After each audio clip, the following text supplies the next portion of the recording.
There is a creature so small you could lose 10 of them inside a single footprint, and scripture says it carries more wisdom than a grown man who won't get out of bed. The ant has no commander, no overseer, no ruler standing over it with a deadline. Nobody checks its work, nobody fires it, nobody nags it, and still it stores up food in summer and gathers its harvest before the cold comes.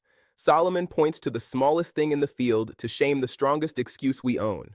I'll do it when I have to, because that's the line between the wise and the fool, and it has nothing to do with intelligence. The fool waits to be forced. The fool needs a crisis, a boss, a consequence breathing down his neck before he moves. The wise person governs himself when no one is watching, and across these 3 chapters, that single idea keeps surfacing in a dozen different disguises. Welcome to Daily Bread Chronicles C20. Today is day 177 in the one story that leads to Jesus reading plan from Bible Project. You'll find the whole plan at BibleProject.com. We're reading Proverbs 4 through 6 with Psalm 22. In these 3 chapters, Solomon hands us some of the most practical and most uncomfortable counsel in the entire Bible. How to guard your heart where real satisfaction actually lives, and one Hebrew word about ransom that quietly points all the way to the cross. The ant cannot read. It cannot set an alarm or mark a calendar. And yet, Solomon says it does what half of us cannot. Proverbs 6, 7, 8. Having no chief, officer, or ruler, it prepares its bread in summer and gathers its food in harvest. No one stands over the ant with a whip. No manager, no deadline, no consequence. And still it works. That is the whole point. Wisdom is what you do when no one is making you do it. These 3 chapters circle one question: what governs you on the inside? In chapter 4, a father pleads with his son to walk the path of wisdom because Proverbs 4:23. Keep your heart with all vigilance, for from it flow the springs of life. Guard the source and the stream stays clean. Neglect it, and everything downstream is poisoned. Chapter 5 gets blunt. Solomon warns against the seductive shortcut, the forbidden relationship whose lips drip honey but end in bitterness. His counsel isn't merely don't, it's drink water from your own cistern. Faithfulness isn't deprivation. It's protecting the well that actually satisfies you. Then chapter 6 stacks 4 warnings: co-signing a stranger's debt, the laziness of the sluggard, the 7 things the Lord hates, and the fire of adultery. Did you know? When the betrayed husband in 635 refuses any payment, the Hebrew word is kopher, a ransom, the price paid to buy back a life. Solomon's point is chilling. Some choices cannot be bought back at any price. Hold that word. It returns at the cross, where the ransom no one else could pay was paid in full. Here's the thread tying it together. The wise life is governed from within, by a guarded heart, by faithfulness, by diligence no one has to enforce. The fool waits to be forced. The ant never does. So here's today's honest question. Where in your life are you waiting on a deadline, a crisis, or someone else's pressure to make you do what you already know is right? Drop it in the comments. Sometimes naming the thing is the first act of wisdom. Chapter 4. Get wisdom at any cost. Listen, my sons, to a father's instruction. Pay attention and gain understanding.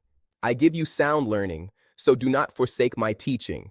For I too was a son to my father, still tender and cherished by my mother.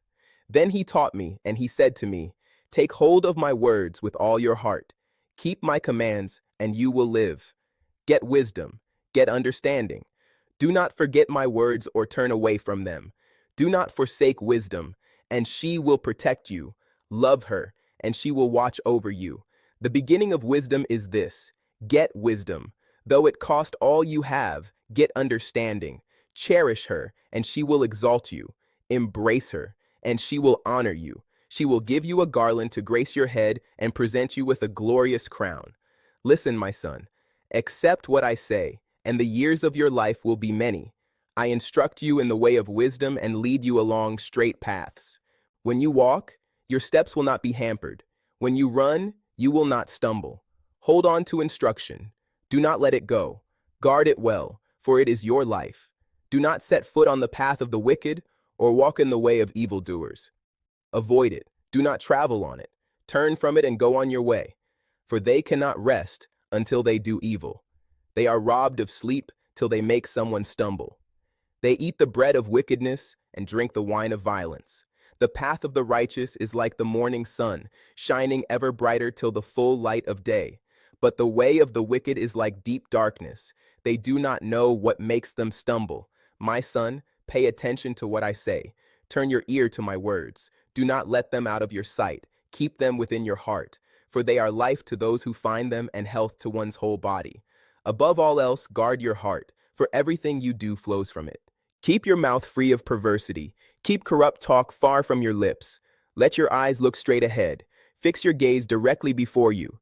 Give careful thought to the paths for your feet and be steadfast in all your ways. Do not turn to the right or the left. Keep your foot from evil. Chapter 5. Warning against adultery. My son, pay attention to my wisdom. Turn your ear to my words of insight, that you may maintain discretion, and your lips may preserve knowledge. For the lips of the adulterous woman drip honey, and her speech is smoother than oil, but in the end she is bitter as gall, sharp as a double-edged sword. Her feet go down to death, her steps lead straight to the grave. She gives no thought to the way of life. Her paths wander aimlessly, but she does not know it.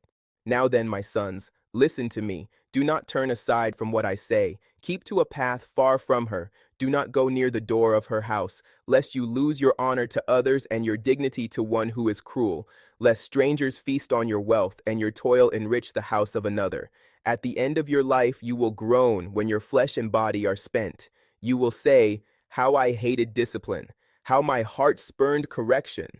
I would not obey my teachers or turn my ear to my instructors, and I was soon in serious trouble in the assembly of God's people. Drink water from your own cistern, running water from your own well. Should your springs overflow in the streets, your streams of water in the public squares? Let them be yours alone, never to be shared with strangers. May your fountain be blessed, and may you rejoice in the wife of your youth.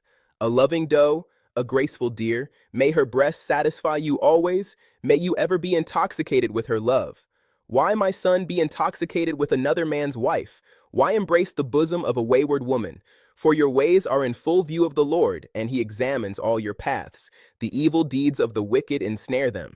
The cords of their sins hold them fast. For lack of discipline they will die, led astray by their own great folly. Chapter 6. Warnings against folly. My son, if you have put up security for your neighbor, if you have shaken hands in pledge for a stranger, you have been trapped by what you said, ensnared by the words of your mouth.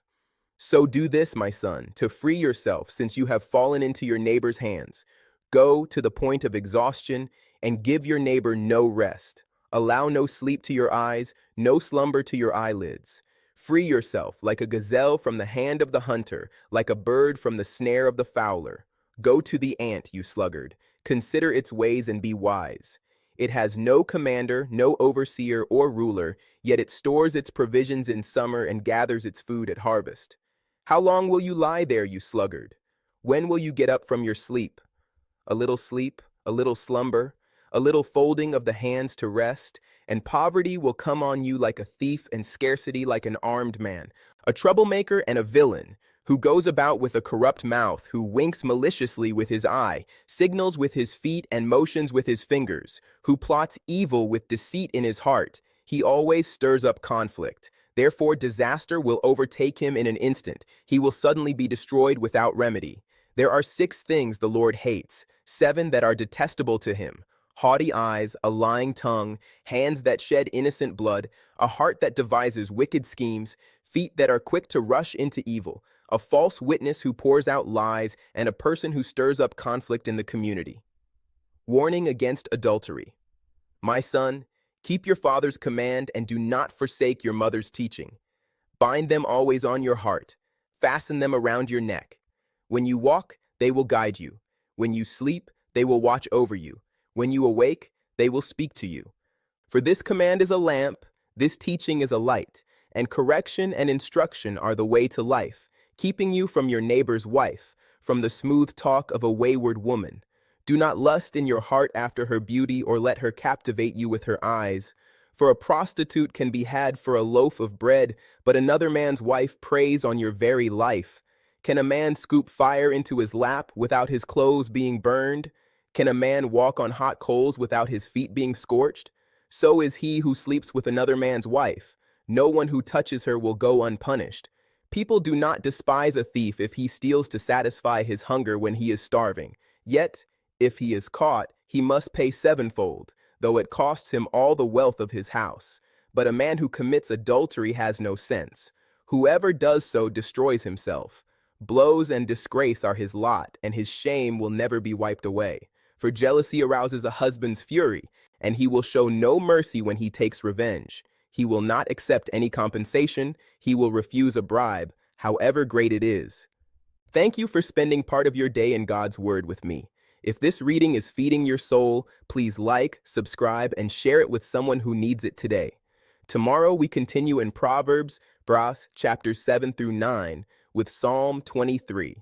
Until then, guard the spring your life flows from, and let wisdom set your steps before anyone has to. God bless you, and I will see you in the Word tomorrow.